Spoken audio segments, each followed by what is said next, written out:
I'm going to share my screen. This one-time player here, share, and I hope this works well.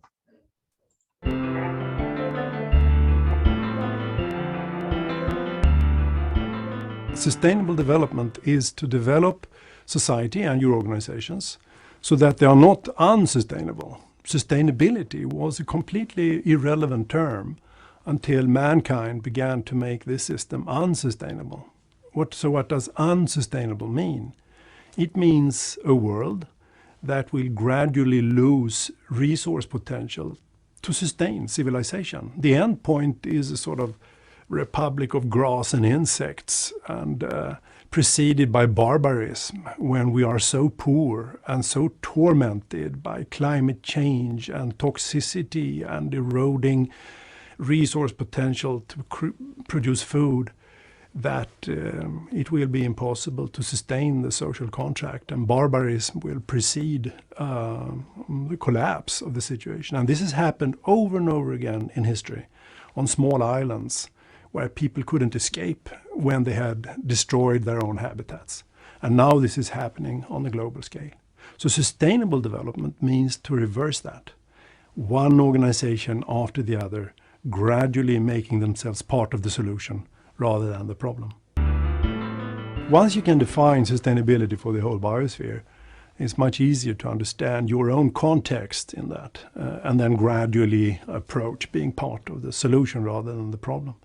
The first sustainability principle is that when the world is sustainable, mined materials that we dig out from the Earth's crust, are no longer systematically increasing in concentration in natural systems. Today they are. We'd never say that we have that flaw of design of society, but in fact we do. Instead we say fossil CO2, phosphates in lakes, cadmium in kidneys, and so forth and so on. It only means that our relationship with mined materials is such that we allow mined materials to increase as waste in the system, and that is inherently unsustainable. The second principle is that when the world is sustainable, chemicals too have stopped to systematically increase in concentration. Today we have that flaw of design as well in our companies and in our municipalities, but we rarely talk about that. Instead we say PCB, DDT, dieldrins, endocrine disruptors, dioxins, anti-inflammables, and maybe sometimes we say bad luck. Who could foresee that this chemical would be banned soon? Well, we could, because if we manage chemicals such that they increase in concentration by asking the wrong questions, we are part of the problem and we will have to face the economic consequences. The third principle is that society is also organized such that we systematically erode or destroy natural systems physically with tools, not only polluting them from the two first principles, but with tools, encroaching more and more on natural areas by over-harvesting or putting asphalt on fertile land, or flawed ways of harvesting forests or cropland, allowing groundwater tables to sink more and more and more, and so forth and so on. And the fourth principle is that we are eroding trust between people and their institutions. We don't trust our institutions anymore, and therefore we don't trust each other anymore globally. And that erosion of trust is erosion of the key element of the social system that keeps us together as a society. At a time when we need a functional social system more than ever to deal also with the ecological problems, we need trust. So in the future, we have trust between people and between institutions because we deserve it.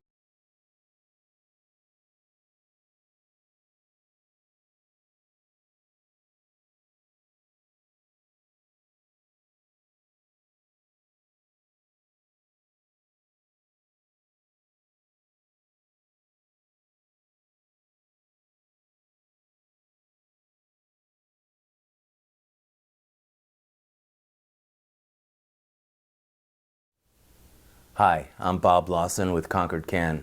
I'm going to present a recap of Concord's history of sustainability. I believe the first citizen action in Concord to address climate change was back in 2007. A group of citizens led by Bernie Jenkins and Bob Andrews put together a global warming symposium and fair at the high school. These pictures belie the fact that this event attracted nearly 500 Concordians. The organizing group decided to stay together, and ConcordCAN was born. In 2009, after the group brought Bill McKibben of 350.org to speak in town, Janet and I joined up. I remember feeling so excited to know that there was actually a movement to join, and a local group, ConcordCAN. Later in 2009, we organized a rally as part of the first worldwide climate rally in support of the Copenhagen Climate Conference. It was a rainy day at the Old North Bridge, but we were fired up. Concord's first sustainable coffee was in 2011, with Charlie Parker sharing his carbon footprint of Concord, an inventory of our town's greenhouse gas emissions.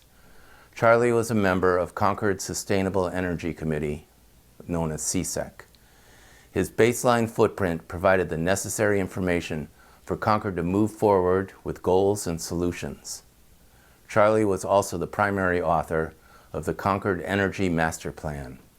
Our town was on its way. CSEC, a town committee, has worked diligently throughout the years, specializing in outreach and education, and often partnering with Concord's municipal light plant. I'll mention a few things that stand out. In 2012, there was the Solar Fair.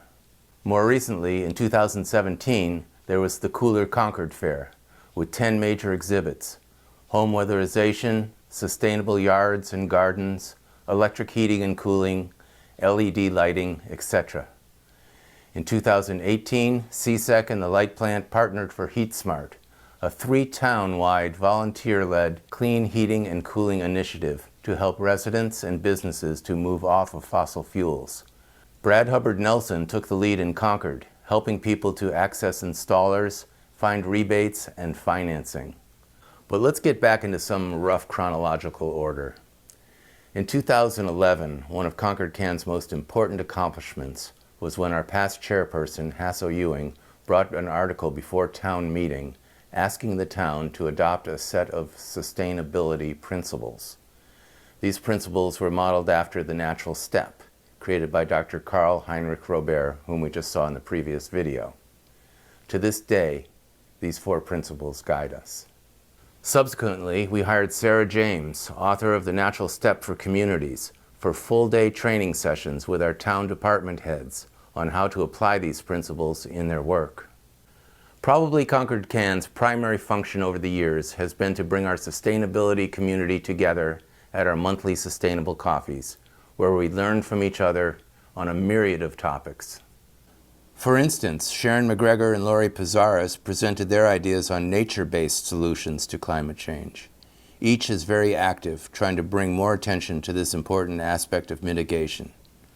Lori got a resolution passed at town meeting to further the cause. At another coffee, Mark Hansen informed us about the collapse of pollinator species, which in turn is reducing the diversity of native plants. He is currently the chair of the Pollinator Health Advisory Committee, and in 2021 got an article passed at town meeting that any new lease agreements for agricultural use on town-owned land will prohibit the use of neonics. Across town there is another monthly gathering, the popular Conservation Coffees, held by Delia Kay, the town's Director of Natural Resources. In 2013, the Climate Solutions Speaker Series was started for auditorium-sized audiences and brought major speakers 3 or 4 times a year. It was organized by ConcordCAN, the League of Women Voters, Musketequid Arts and Environment, Mothers Out Front, the Concord Public Schools, and several houses of worship. Also, in 2013, Concord's ban on single-serve plastic water bottles was the first such ban anywhere in the world. It took 3 years for Jean Hill and Jill Appel to get this one through town meeting, and then it was re-challenged in 2 subsequent years. But it stands today, and our town made history. Garrett asked me to include a photo of my sculpture of a kitchen faucet made from 1,500 plastic bottles, the number that are consumed in the United States every second. With the ban, a good deal of follow-up was required to make a smooth transition, especially in a town with so many visitors. Concord on Tap was created, and here we see Janet Rothrock, Barbara Nicholson, and Melissa Simoncini of the Water Department in their efforts to obtain funding and plan the installation in what are now 15 hydration stations throughout the town. In 2014, my wife Janet Lawson brought a fossil fuel divestment article to town meeting, and it passed, even though it was largely symbolic because the management of Concord's pension funds are not in the town's control. The point was made, and it was noticed. Statewide divestment is still being pursued. In 2015, Scott Richardson successfully persuaded town meeting to enact a bylaw which bans the use of thin film, single-use checkout bags at Concord retail and grocery stores. Seeing that he had a knack for this kind of thing, Scott came back the next year with a bylaw which bans polystyrene in food service establishments. He then followed up with a program to inform those establishments about alternative products. In 2016, Booja Cookman organized a house party to launch a Concord chapter of Mothers Out Front. This dynamic group laid the foundation for what I think is the most significant step forward in Concord sustainability ever, the passage of Article 51 at town meeting in 2017. Mothers Out Front got the ball rolling, then deftly passed it off to the select board while working right alongside. A committee was then formed to create the framework for a new energy plan for the town. Chaired by Pam Hill, the Energy Future Task Force did outstanding work and set ambitious goals for reducing emissions in Concord. Article 51 calls for 80% carbon emissions reduction by 2050, and it charges our municipal power plant to provide 100% carbon-free electricity by 2030. And it establishes Concord's Sustainability Division and the position of Director of Sustainability. The first director was Kate Hanley, and this morning we welcome her successor, Amanda Kohn. The Climate Action Advisory Board, known as CAB, continues the work. This group advises on adaptation as well as mitigation. And of course, CSEC is still there, working along with CAB to help turn ideas into action. Concord created the Climate Action Resilience Plan, a comprehensive roadmap for the next 5 years. It commits to 22 actions and includes detailed implementation ideas covering energy, buildings, transportation, natural resources, and preparedness. In 2020, Concord launched Your Sustainable Home Now, a detailed and valuable resource for homeowners to get on board with sustainable methods for heating and cooling, appliances, water, lawns and gardens, weatherization, reduce and reuse, and the like. An informal group in town that meets occasionally at the Trails End Cafe calls itself Carbon Free Concord. It's a sort of think tank, I am told. And several big things have originated with this group. In 2019, when an article came before town meeting calling for the design study for the new middle school, Carbon Free Concord, through Brad Hubbard Nelson, brought forth and passed an amendment that calls for an all-electric, net-zero-ready school, which will be 5 times more efficient than our existing schools. This same group developed an idea for a 2020 article, No gas hookups for new construction in Concord. In the capable hands of Alice Kaufman, it passed town meeting and now awaits approval of our home rule petition in order to go into effect. I certainly can't mention everything that's going on here in Concord, and I apologize for things I've left out, but just a few more things before I go. Our recent honored citizen, Elise Woodward, has done so much over the years. Most recently, she co-chaired the committee that wrote Envision Concord, Bridge to 2030, a comprehensive long-range plan. This is an important document that stays true to our sustainability principles. She went on to chair the Sustainability Committee formed by the Concord Free Library. Charged with creating a climate plan for both libraries, it certainly had a huge impact on the design of the beautiful new library extension. Let's not forget the League of Women Voters, which has given significant support for major sustainability articles in town. This group does have a significant impact on voters. I also think back to Bev Ridpath and Lori Pizarris, who made us all so aware of the pitfalls of artificial turf playing fields. And recently, Concord hosted a sustainable landscaping fair. Mothers Out Front remains ever active. Remember the project of tagging gas leaks in our town? And again, Mr. Hubbard Nelson created a nonprofit called Mass Energize, which works with all kinds of communities, churches, schools, neighborhoods, towns. One of its core services is an interactive web platform to promote and track a community's climate actions and accomplishments. Finally, many of us have worked under the direction of Fred Sir and the Public Works Department to pull off the semi-annual drop-off swap-off. Our citizens have accomplished so much, and our municipal government is clearly enlightened and dedicated. We are all working together, and we are so fortunate to live in this community. Here he is, the first radical environmentalist. I think he would be proud of what we have all been doing in his hometown, although maybe not. His standards are extremely high. But I think we're good. Keep it up, everybody. Shine on.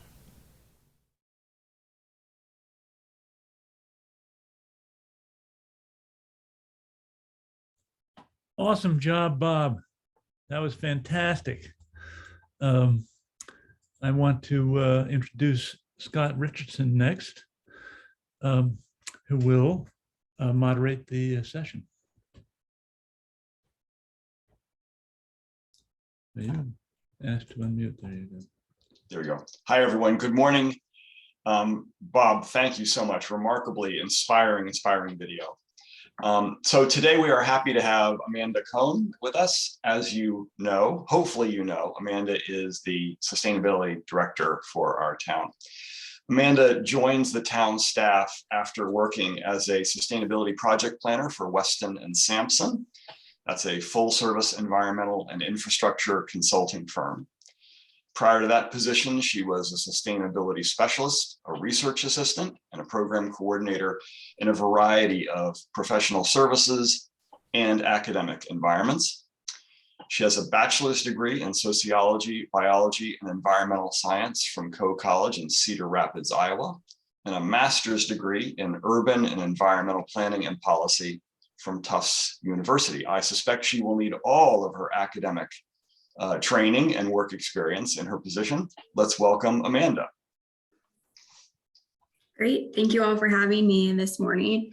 I see some familiar faces here, so some of what I'm going to present today is going to feel maybe like a refresher, or you've heard it recently, and so we are open to questions in the chat, or if you raise your hand, and we'll try to keep an eye on it so it feels a bit more like a dialogue more than a presentation. If we get too many questions, we might have to just quickly run through the presentation and then we can get to the Q&A at the end. So we're a little bit fluid this morning of how this goes and how awake everyone might be to ask questions. So looking forward to diving in with you all. I'm going to share my screen here. As Bob mentioned in the video, we here in Concord have a climate action and resilience plan called Sustainable Concord. It was finished in 2020 and it's a 5-year plan. And so we're about a year and a half in. So you could look at it and say we're about a quarter of the way through. So it is a good time to remind ourselves what's in that plan, how are we progressing on that plan? And I'll talk a little bit more about how I'm working on that myself. So you heard a little bit about my bio, but to give you somewhat a little bit more background, you heard that I'm originally from Iowa, but I first came to Boston to work for the National Park Service in a 6-month term position at the Olmsted National Historic Site in Brookline.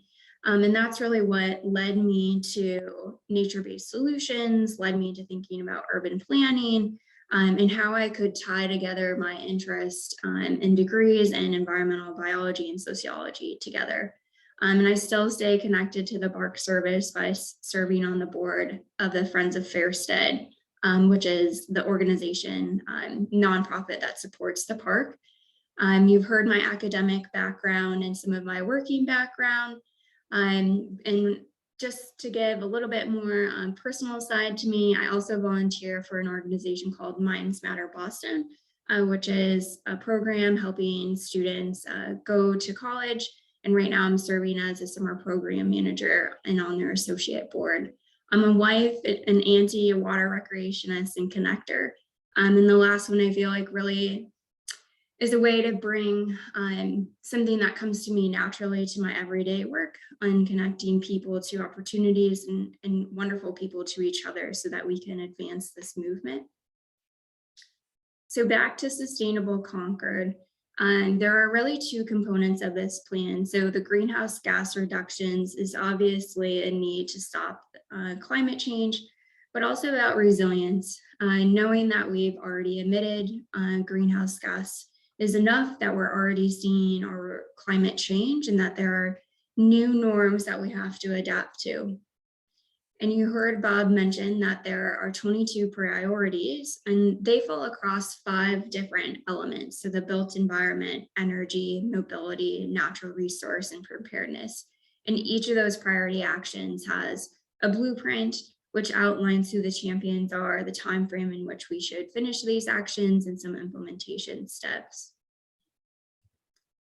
The actions were prioritized with 4 different core values, including equity, the cultural and historical character, and again, resilience and greenhouse gas reductions. To me, the equity and cultural and historic character also align with Envision Concord. Through each of the priorities, you'll see 3 other themes, including governance, education, and social resilience.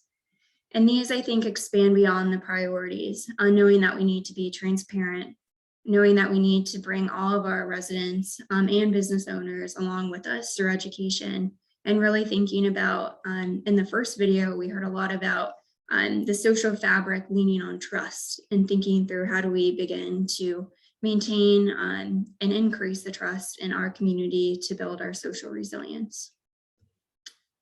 And I won't read through all of these, but just as a reminder, these are our 5 high-level goals for each category that we are striving to work towards. And some of these, although our plan is until 2025, some of them we probably are likely to continue to work on past that. For example, Concord's electricity being 100% carbon-free, reliable, and affordable is something that we've been striving for 2030. So although these goals may expand beyond our current plan, our priority steps are aiming to be accomplished by 2025. There was a wonderful background given on Concord's greenhouse gas reduction goals, and so I won't spend too much time on this, except to give an update on the data. So Kate Hanley did a greenhouse gas inventory using a slightly different methodology than what was used in 2008 and 2016, but it does give us an indication of how we're doing on our goals. She presented this methodology and worked on it with CAB, and we are seeing a slight reduction, but we're still not on the current pace that we would like to be in order to reach our goals. You can see that in this slide here. And I want to draw attention to the orange, sort of orangey red dot in the middle of the screen. And this is the projected emissions with carbon-free electricity if we continue to consume electricity at the same pace, and if we aren't able to transition more of our fossil fuel energy users over to electricity, that we aren't going to get there just by switching our electricity. It really does take switching from natural gas over to electricity, buying electric vehicles, and really decreasing the amount of energy that we're using and the amount that we're driving. The percentages and breakdowns from the 2019 plan and the trends really mirror what we saw in 2008 and 2016, that buildings comprise most of our energy uses, 60 and above, and then transportation is around 30, and then waste is around 5%. And again, this is slightly different. Again, I think it's probably because of the methodology used, but the trends are still the same. And then when we dive into the building energy side of things, natural gas accounts for the largest percentage of emissions, And so really thinking through, again, making that switch in our buildings from natural gas to electricity is very important, in addition to switching over fuel oil. To give you an idea of how we are progressing on making our electricity carbon-free, CMLP is on target to meet their goal of being carbon-free by 2030. In 2019, we were about 62%. And I believe in 2020, I've heard 66%. So we are increasing that number slightly so that we can clean up the grid and transition away from fossil fuels. To give you a progress update on some of the other elements that we're working on, again, I invite you to read through these, and happy to take questions on any of these or come back to this slide in the Q&A to dig in further. But the main message is that we really are progressing on each of these different elements, and some of them at different rates than others. To highlight a few things that haven't been talked about already, the Homeworld petition for fossil fuel-free development. There's actually a hearing on Wednesday, and hopefully we can dig into what you can do to be a part of that hearing with the committee that's hearing that bill on Wednesday. So that new development will be fossil fuel-free in Concord. This year in 2022, CMLP will be deploying smart meters to homes and aiming to finish that out in 2023. This is really important to tracking our usage and when usage is occurring, which is related to the time of use pilot program. On mobility, there's been, right now we're working on a municipal fleet transition study, aiming to have that finished in the next few weeks. And from that, we'll move immediately into implementation because we do have some funding set aside to install some EV infrastructure to make it easier for different departments to make that transition. And you can see there are a few others here. Again, happy to dig into those. So I've been asked to give a little bit of a highlight of what I've been up to in my first 2 months here in Concord. And I'll also talk a bit about what I plan to do in my next few steps. So a little bit of it was a lot of learning and coming up to speed on the great history here in Concord. And some of it was jumping on some low-hanging fruit that I could work on while learning. And one of those was applying and being accepted as a host of the UNH Sustainability Fellow. Concord's participated in this program for the last several years, and it really expands the capacity of the sustainability division. So a fellow will be joining us this summer for 10 weeks to support our efforts. I've also been working on a community compost pilot program, hoping to launch actually on February 1st, so more information to come with that. But we'll have 2 locations, one at 55 Church Street parking lot, which is behind Harvey Wheeler, and then one at the Beatty Center, where residents will be invited to participate by collecting their compost at home and then bringing their food compost to these locations. I've also been working with the planning division and MAPC to receive some assistance in incorporating climate adaptation into our bylaws. The specific scope of this is to be determined, but it's likely to align with the planning board's priorities, which do include updating the subdivision regulations, site plan review, or as listed as a priority in Sustainable Concord, looking at our stormwater regulations. So we'll likely focus in on one of those 3. I've also been working with the Suasco Climate Coalition, and I think this is really important as we see more and more grant opportunities that call for a regional approach. This group was formed through the MAP Accelerating Climate Resiliency Grant, has since been supported through the Metro West Foundation, and hopefully will be partners with us on grants to come. Like I mentioned, I've been learning a lot about town process, current initiatives, and getting involved through looking at, again, bylaws and regulations. I'm on the board of the Concord on the committee of the Concord Middle School Building Project, municipal fleet electrification study, working with CSEC and CAB on their priorities, and meeting a lot of great people and partners. So as we move on to the next few months, there are a few things that I need to wrap up from the previous slide, but I really would like to dive into the next steps for battery storage and solar. Some of you know that we have a solar saturation challenge in town where we have so much solar on the grid that it needs to be supported by battery storage. And there is a lot of other benefits to having that battery storage. We just need to find some ways to finance it and to make that possible. Also be working with CSEC on their Cooler Concord Sustainability Series. It's grant season, so we've been identifying new and grants that we've used in the past, such as Green Communities, MVP, the Mass EVIP grants to electrify, but also to work on our climate resilience, the other component of our Sustainable Concord plan. I mentioned that we're at our quarterly milestone of the plan, so I've been working with the departments to get a progress update on Sustainable Concord, and also to see if we have any updated metrics to make sure that we're tracking towards the goals that we set out. I've been working on an application to become a Tree City USA. And then I mentioned we'd be implementing the fleet electrification study, and again, advancing the other 22 priorities in Sustainable Concord with the champions that are listed.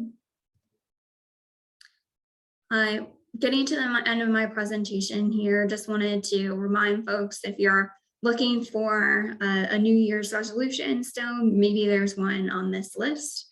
So thinking about electrifying and taking advantage of the rebates and coaching through Mass Save, CMLP, and the state, I will report that Mass Save may have new rebates and rebate structures coming out. It's currently being reviewed by the state.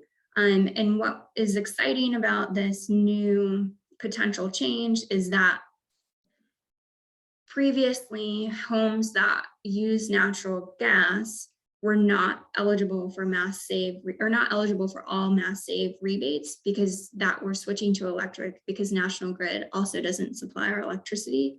And that's changing. So if you use Mass Grid for natural gas, and even if you're switching to electricity, Concord residents would be eligible for those rebates if approved by the DPU this month. So something to keep track of and pay attention to. I participate in the new food compost program. The drop-off locations, or if you're interested in a curbside pickup, there are several providers in town that provide that service. Thinking about reducing our consumption and our travel via the gas-powered vehicles, offsetting emissions, installing water conservation measures, the advocacy efforts that we can talk about a little bit more in the Q&A, and just staying involved. So with that, I want to thank all of you for staying involved and coming this morning. And I will stop there and just point towards our website. On the town's website is concordma.gov/sustainability. But we also have a dashboard that presents some metrics. It presents the plan in an interactive way, and that's sustainableconcord.org. And then if you're into social media, our handle is @ConcordClimate, and you can follow along there, where we post a lot of the announcements in progress. Thank you, Amanda. Really, really great presentation. Everyone, I know you probably have questions. Let's line the questions up, but before we do, yeah, a round of applause, please, for Amanda. Thank you. Thank you, Janet. So get your questions ready, but in the meantime, Brad, I think we typically want to do announcements right now. So if you have announcements, anything you want to share about upcoming projects or activities that people should know about, please feel free to raise your hand and Brad will recognize you. So this is the time for announcements. Any announcements?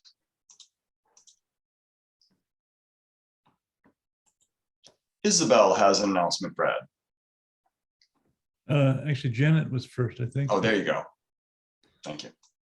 I just wanted to let people know that the kickoff event for the CSEC Sustainability Series will be a presentation by Kerry Emanuel, who is a very distinguished professor of meteorology at MIT, expert on hurricanes, a great talker, and it will be in April, and we'll let you know the precise date soon.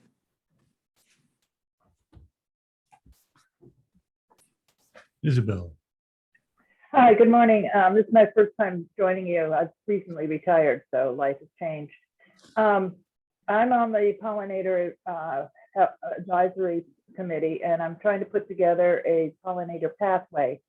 So if people could contact me or the committee, if you're doing a pollinator garden or plan to, I want to begin to look at this across the board in Concord. So thank you. My email is Isabel, ISABEL, V as in Victor, Bailey @gmail. Thank you. Bye-bye.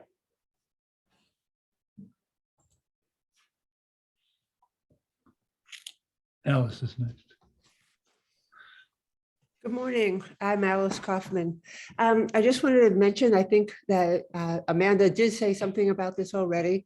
Tomorrow morning, beginning at 10 o'clock, there will be a hearing on our request for home rule. Home rule is the stumbling block that keeps us from being able to enact our carbon-free new construction bylaw.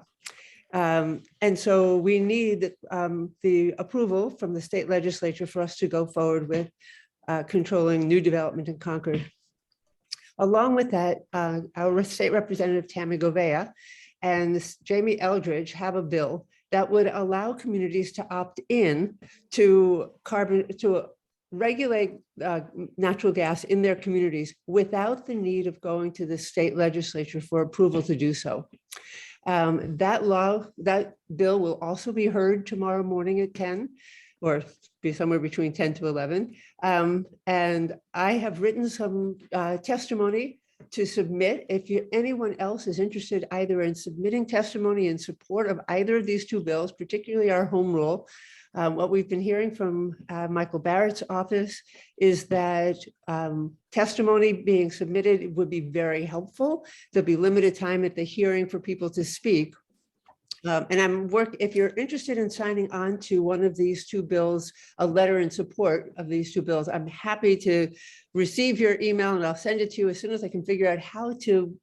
I think Amanda was going to help me figure this out, how to get the language of these two statements for testimony available for folks just to digitally sign so that we can submit our interest in home rule petition and also support for communities who are not quite as advanced as we are to be able to opt in when they're ready to do so. Two big steps as we move forward in our interest to reduce fossil fuel infrastructure. Thank you. Right. I'm going to make one quick announcement. This weekend, there is a lot going on. There is a Drawdown Festival. I don't know if you all are familiar with Paul Hawkins' Drawdown book. There's a 3-day festival at the, it's run by a group in Southampton, New York, but it's over Zoom. I'm going to be speaking on Sunday morning at 10 or in a session there. I'm going to put the link in the chat if anybody wants to check this out. And Bev has an announcement as well. Yeah, I just wondered if Isabel could put her email in the chat. I didn't catch it. Thanks.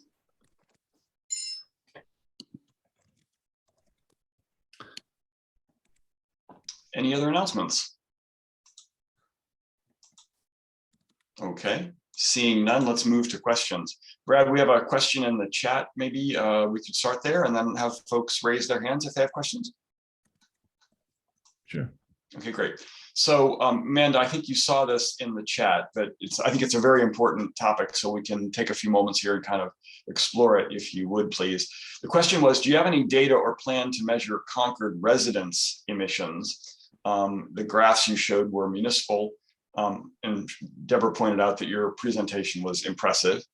And then you replied that the graphs were community-wide, but there's a lot of information and data here. Maybe you could just take us through the graphs so that people can get themselves oriented, Amanda, on the levels of emissions. Again, I know you went through that pretty quickly. Yeah, I'll maybe to spice things up, I'll share the website here and you can see, then we can, if you get to a point where you want to dig into this further today or later this week. So if you go to the link that I put in the chat or on the sustainability page, the main page, there's a link on the navigation that says greenhouse gas resources, I want to say.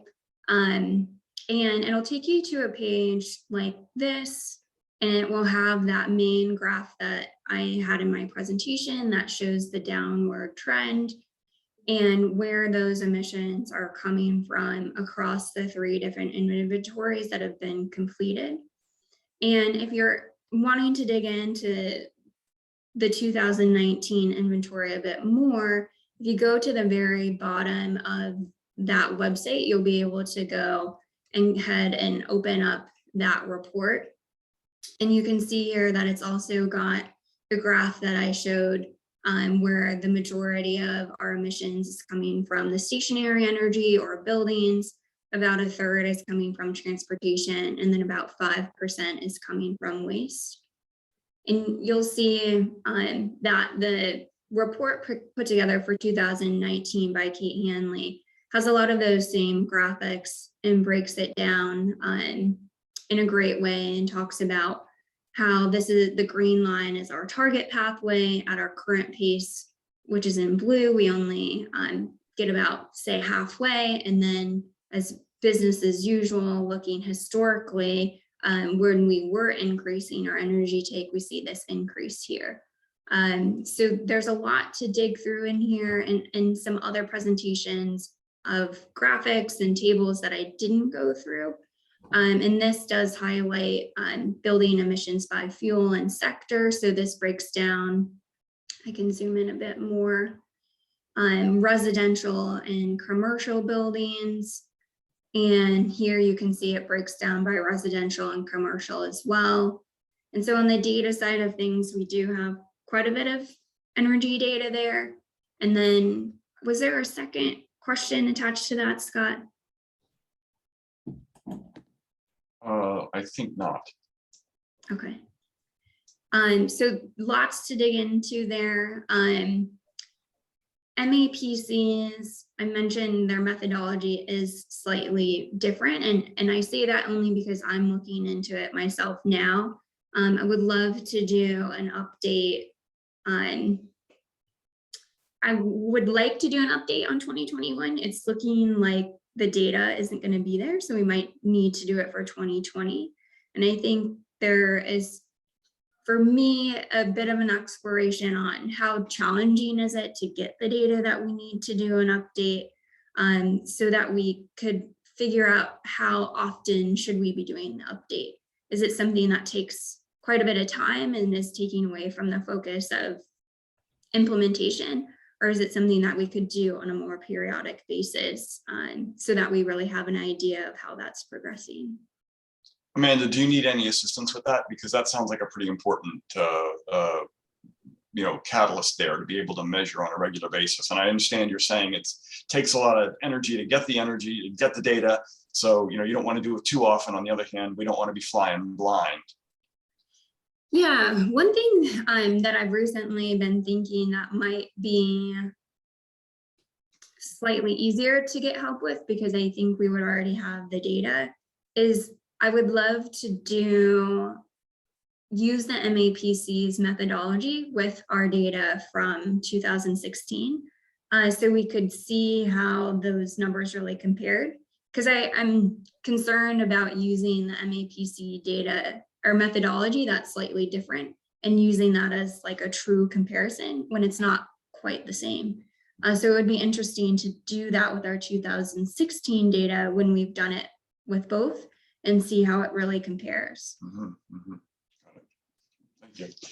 Okay, question from Alan Proctor. What advantages to the town derive from Concord gaining tree city status? The town does have a tree officer, and they do, I can answer this one part of your question, Alan. There is a person responsible for that. I went to a tree hearing the other day. They're very interested in community input. We were able to stop the initial tear down of some trees around the corner from me. So we do have a policy on that. But can you comment a little more, Amanda, please, on Tree City USA?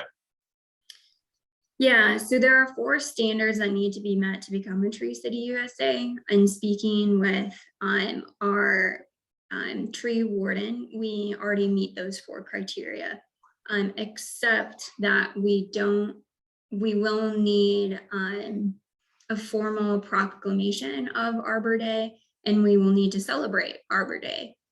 So those are 2 things that seem achievable in this year to accomplish.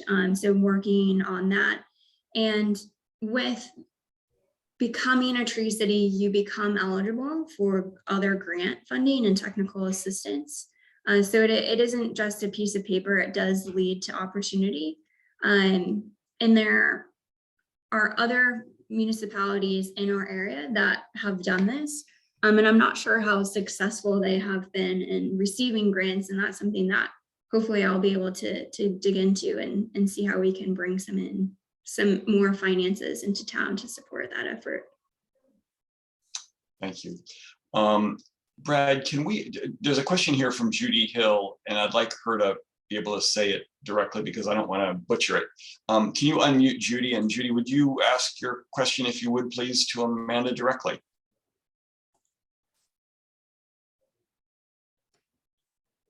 No, I didn't understand your question, Brian. You typed a question in the chat. I'm wondering if you could ask the question of Amanda verbally, because I don't want to misconstrue what you're saying. Yeah, well, I'm just concerned when I see the agenda for the Zoning Board of Appeals. There are so many appeals by developers or individual homeowners that seem to challenge buffer zones, for instance. I just wonder from Amanda, do you see that our natural resources are being properly protected by the zoning board? So I think there are a lot of great regulations in place, and I think there are some that need updated. And I haven't, to be honest, I haven't met with the Zoning Board of Appeals yet, and I haven't dug into a lot of their work. I've met with the planning division and the planning board, so related but different. And I've looked more into the regulations that they've used to regulate development and how we might be able to incorporate climate resiliency into those. And I'm hoping that's what the MAPC funding can help us do, which will be focused on climate adaptation rather than climate mitigation. So looking more on the side of nature-based solutions for stormwater infiltration, and thinking more along the sides of how do we prepare for the future, and less so on the side of climate mitigation. And that's largely driven by, that's what the funding source is to support. It's a grant from the Barr Foundation. Thank you, Amanda. Brad, we have a couple questions from folks that have their hand raised. Can you unmute Carlin so she can ask her question, please? Hi, Carlin Reed. Amanda, it's obvious you have a full plate already, but I have something else for you to consider, as you know. At the town preview meeting, we saw and heard a proposal to create a trust for electrification and sustainability. This is going to be funded initially through an anonymous donor, and it sounds like it's going to be a really good idea. Now, as the sustainability director, are you going to have a role in helping to advise how that trust fund money is to be used if it passes at town meeting in May? Carlin, thanks for alerting me to this. I can't comment on it. This is the first I'm hearing about it. So thank you for letting me know, and I will certainly dig into that. We have a leadership team meeting later today where I will put it on my list of questions to ask. Thanks. Brad, Simon Cataldo has a question. Well, Kim Castens was Okay, first. thank you. Okay. Hi, Amanda, welcome. A great to-do list that you have there. So the climate change forecast for our area includes more volatility in precipitation, so periods with lower rainfall and then drastic storms. And I wondered what your planning is for preparing for droughts and flooding. Yeah, so that's some of the work that I'm doing with the Suasco Climate Coalition, with the support of a few CAB members, one being Paul Kirshen, who is a hydrologist and does a lot of modeling himself. We are looking at hoping to put together an application for a watershed-wide model that would help us predict where we're going to see flooding in the future and what interventions could help mitigate that flooding, and running those interventions through the model. So we really can quantify what the benefit of those would be. And we're also hoping that that same model can be used for low flows and thinking through, again, if we install certain stormwater interventions that lead to more groundwater recharge, disconnect the impervious surface, would we see a benefit? And thinking about water conservation, because also most of the communities in the Suasco watershed use wells or groundwater for drinking water supply. And so drought is going to have an impact on that, and thinking through the relationship between our surface water and our groundwater and stormwater, and really thinking about it more as an integrated approach. And so that is something that we're interested in, and hopefully through the MVP program and this regional approach, we'll be able to start to answer some of those questions. Awesome. Is there a possibility that drought would get so bad we'd have to worry about wildfires? So in my former position, I was doing a lot of MVP, municipal vulnerability preparedness planning with communities across the state. And often I heard that, the wildfires that we see in California aren't going to be much of a concern here. It's the increase in the smaller brush fires. And in more rural areas, access to address those fires seem to be a larger concern. So across the state, whenever I was talking with fire chiefs, especially out in Western Mass, and having water availability in those rural areas. So I think it depends on the community and what resources they have there, but on the scale of, and how the scale of what you may define as a wildfire, when thinking about California, I think is less of a concern here, whereas the more increase in the brush fires could certainly come up. Thank you. Brad, you want to go to Simon, please? He's unmuted. Good morning, Amanda. Thanks so much for the work you're doing. My question is about landscaping equipment and the DPW's fleet of pickup trucks.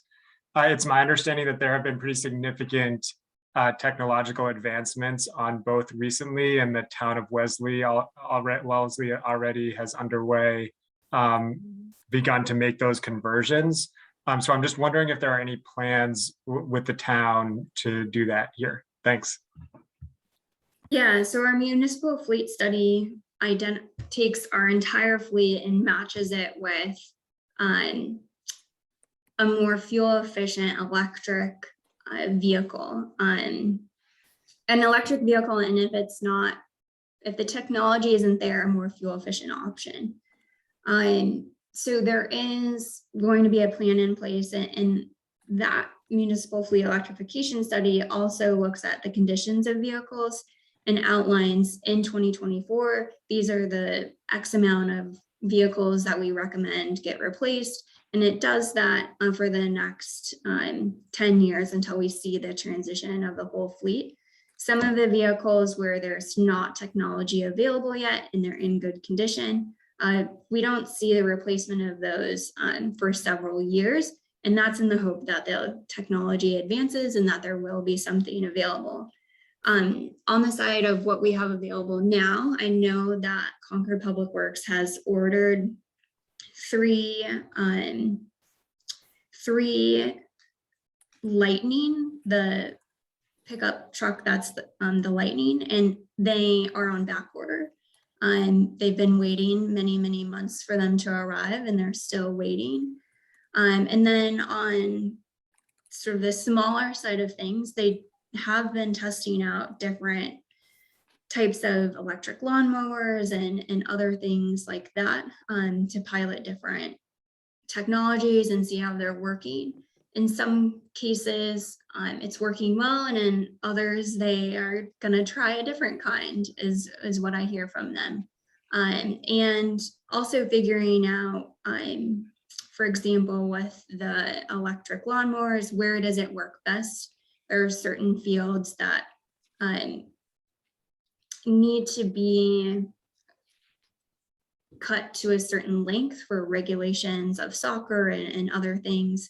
And it leads to cutting that field twice. So it takes twice as long because the power of the electric mower isn't there to get it to the regulation. It needs to be 2 inches. The grass needs to be 2 inches, and it's not able to do that.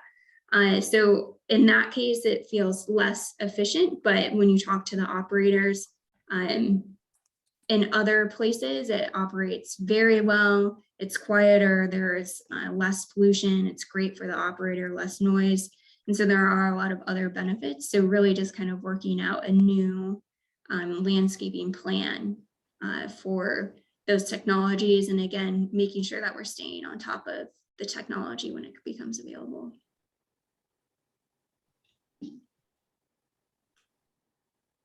Brad Sue Felshen. Yeah. Well, following up on what Amanda just said, I've been having, when I can't mow my own lawn, I've been having people mow with all electric mowers. There's a couple services around town, and I have to say, wow, it's so much quieter and it works just great. But what I actually wanted to say is, I'm sure everybody knows that this Thursday night is our special town meeting to vote for the middle school. The price is absolutely shocking, but we should all remember that the capital costs will be offset somewhat by lower operating costs. And what everyone may not know is that the town has opened up a limited amount of in-car voting in the parking lot. This is something new for our lovely Omicron surge. You can stay in your car, you can vote by waving your ballot out the window, but this requires a lot more tellers. So if anyone can volunteer to be a teller, let's see, I will put an email address for the head teller, Abe Fisher, in the chat as soon as I stop talking. And if you do want to try to get into this voting area, please arrive by 6 because it's limited. Thanks. And please vote for the middle school because it's very green. Brad, we're going till what? We're at 9. Do we want to take a couple more questions? Yes, we can leave the Zoom room open till 9:30 and just unmute and have a free-for-all after the next couple of questions. Okay, great. So just Janet, just hold on just 1 second. I certainly do not want to terminate Janet's question. I'll be hearing for that for a while. Let me just say a couple things here that were in the chat. CC King, Amanda from the Musketequid Arts and Environment Program, points out that that program would be delighted to be involved in Arbor Day events, celebrating that. And then there was also a question earlier for Alice about the hearing, Alice, that you mentioned tomorrow. Is the hearing open to the public? Are attendees wanted, or do you simply need letters of support right now? That's all that needed for that? Okay. Alice, can you unmute Alice? Yeah. The hearing is open to the public. It's all virtual. You can sign up by going to the website or to get their link. the website is mass.gov, and it's the hearing of the Telecommunications, Utilities, and Energy Committee. What Senator Barrett has asked is letters of support for the two bills.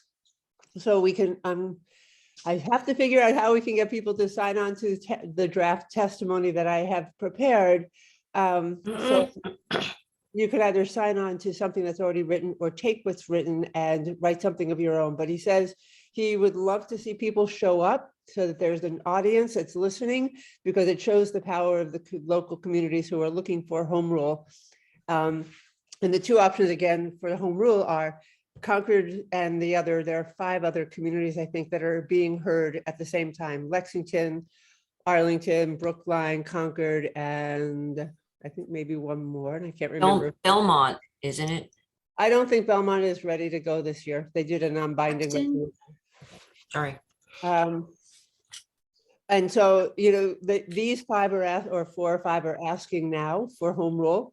And absent that, all the other communities that are currently thinking about or in the process, like Lincoln, in the process of developing a fossil fuel-free construction bylaw, would like the option to opt in when it's available, instead of having to go through a year or more long process to be approved for home rule. And there's no guarantee that the legislature would approve a home rule anyway. So letters of support for those 2 bills would be great. I'm happy to provide a link. I don't know how to do that, to the draft testimony that's been prepared, to give you a little more background. They're short. I'll see if Alice, that's great. Thanks. Great. So we'll go to Janet in just a second. Amanda, I will tell you that we have a question here. Maybe you can address this after you address Janet's, which is, we're looking for an update on the solar panel possibility on the new CMS building. I know that's been a topic for a while. So Janet, over to you, and then we'll wrap up with those. Yeah, I had a couple questions. One is, how can we better figure out what kind of heating systems private homeowners have, and how can we better inform them of the possibilities? My neighbor, one of my neighbors, just replaced their air conditioning system, and I don't think they put a heat pump in. So, but it's a private interaction, and I don't think the town has any way to access what kind of heating systems people have, or to otherwise interrupt their process of just replacing what they have already. You know, if they tune into things like this, they would know, but if they don't choose to do that, I don't know how one accesses that. The other question I have is about electric leaf blowers. They create a lot of particulate matter, which can be a problem around, especially around parks where kids are, but also a lot of noise. And I believe my neighbors actually have a lawn service that blows the clippings off the lawn once they mow the lawn. So that seems like an inappropriate use to me. And I just wondered, do we have any idea what the municipal use of leaf blowers is? I know Scott tried to change that a few years ago, and I think there was some pushback. And then how in the world would we get interrupt the use of them by private contractors? So, thank you. Okay, so the first one, the assessor's database does have some information on what type of heating system homes have, but to my understanding, it's not entirely accurate. And so if you make an update to your home, but you didn't need a building permit to do it, then it may not make its way to the assessors. And so it's sort of it's there, but it's not complete. And so that's certainly one way to track it. There is a group that meets of various different people working on the issue of getting information out to folks on this exact topic, including CMLP, Mothers Out Front, CSEC, CAB, Brad joins, and I'm not sure what hat you're wearing, Mass Energized hat, maybe Brad, at this meeting. You wear too many hats for me to know which one, all of them maybe. And what we're hoping to do is to put out a survey likely in February to get at least a representative sample. So we have at least a somewhat better idea of what is the percentage of homes that are heating with the different fuel sources. And I think that will be interesting to compare to the assessor's database. Let us know how true that might be. But from that, also have a targeted list of folks that may be interested in making the switch. So working with CMLP to put out that survey. So there's definitely something that needs to be a high priority. We need to see that transition. There is quite a few folks working on that answer to try to get that information out there. And I know that part of that is also staying on people's radar because they may not be able to make the switch now, but they may in a year or two, or when their heating system or cooling system needs that upgrade is when they're really going to make that switch. So we do need to find a way to at least inform folks that that's an option and that there are rebates out there to make that possible. So unfortunately, I don't have a silver bullet on that one, Janet, but I think it is certainly something that we need to keep working and piloting things on until we find the answer. On the second question related to leaf blowers, I have had some residents come talk to me about the history of the leaf blower bylaw, or I believe it was a bylaw that had gone to the 2017 town meeting. It was an article, but then it didn't advance, and kind of talk through the history on that. So I think there's still an interest of folks, and I think there's still a bit of a technology challenge. Some of the batteries for the operations for DPW would just not support what they currently need to do, from my understanding. But again, I think it's part of this piloting process and staying on top of the technology. And certainly I think something that we'll continue to need to track and pay attention to. And through that bylaw, it did target the private contractors. And so if that were to be revived, I could see that being one way of doing that. I also think there's some education pieces in there, and I heard there were some folks really interested in pollinators and leaf blowers. Leaving leaves can provide habitat for pollinators, and so is there some education that we could also be doing to let people know what are the benefits of these different landscaping practices? And that's something that I'm hoping to get up on our website. We don't have a ton of information on our website right now related to that. So hoping to add that in the next few months. Thank you. And the CMS middle school solar panels on the roof, Amanda, any update on that? Yeah, so I sat in on the light board meeting last Wednesday, and I left that meeting feeling much more clear about the future of the solar and where the light board stood. And so if you are interested, I would definitely keep an eye out for that recording. But from that, there did appear to be consensus from the light board to continue to design alongside the middle school for the solar, with an aim of installing the solar prior to construction, or prior to the doors opening for the new middle school. And there were some things that will be out of the light board's control. For example, the supply chain for solar panels was brought up, and that has been a real hurdle during COVID, like many other things. And so just being realistic in that there may be outside factors that might influence that timeline.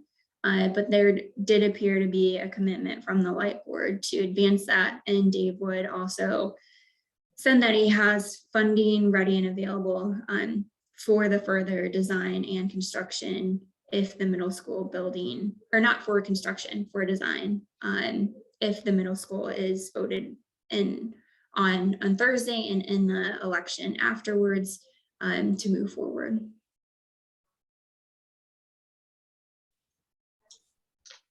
Thank you. Brad, Pamela Dritt has a question. Yeah, I think she's, oh, she was unmuted. Now she's. There, thank you. You guys, it's so inspiring. I wanted to know 3 questions. Can we make the 2 presentations that this meeting started with available on at least the town website, available to general people? I know we need to go wider than our group here because we're kind of choir preaching here, and we need to call people into our movement on a much wider scale since it affects everybody. That's one thing. Could we also have in whatever program we have, personal stories from people who've done the things that we're trying to spread, like Janet, your neighbor, probably, oh, that's so tragic. Every time somebody spends a significant financial investment in the wrong thing, I feel like it's a tragedy for the world. And most of them people don't know what benefits they're leaving by not doing it. And that leads to the question about electrifying the school bus fleet and maximizing the solar generation at the middle school. Those are investments that require money to be spent, but the benefits of doing it are so great, both financially as well as environmentally, in terms that they pay off so soon that it would be much more costly not to do it. How do we get the town to understand that from an economic viewpoint? Because we need to point out the economic benefits of doing these things, not just the environmental ones. And that leads me to, for example, every time we buy another school bus that isn't an electric school bus, we've wasted a lot of money on resources. Every time we build a non-electric building, non-net zero building, we waste resources. But people don't know that. They think it's more expensive to do it the other way. How do we handle things when in our town programs, for instance, the school committee isn't focused on sustainability and electrification as its main priority? It's to benefit the students. And when we're asking, when the costs of the program are borne by a town department that won't get the financial benefits from that program, how do we handle that? For instance, the town in general, not the school, would get the benefit of electric school buses, but the school committee are the ones that have to spend the money for the electric school buses. Okay, thank you. Yeah, and I think it's definitely, I think we're going to see some fun, from my understanding, see some funding come down through EPA and some other sources. The VW settlement is still not finished. So there's going to be some more opportunity for financial support. And hopefully as more people buy electric school buses, the price also goes down, and that helps that economic side of things. So we have some more questions. I'm going to stop the recording and allow other people to unmute themselves. I appreciate that everybody has stayed so long, and really appreciate Amanda's coming to talk to us, which is really great. I just want to mention, if people on the call want to get more involved with ConcordCAN, we would love to have you. Send an email to info@concordcan.org, and we could use help with newsletters, all kinds of stuff. This is a great movement. I love to be part of it, and glad to see so many people on the call. I'm just going to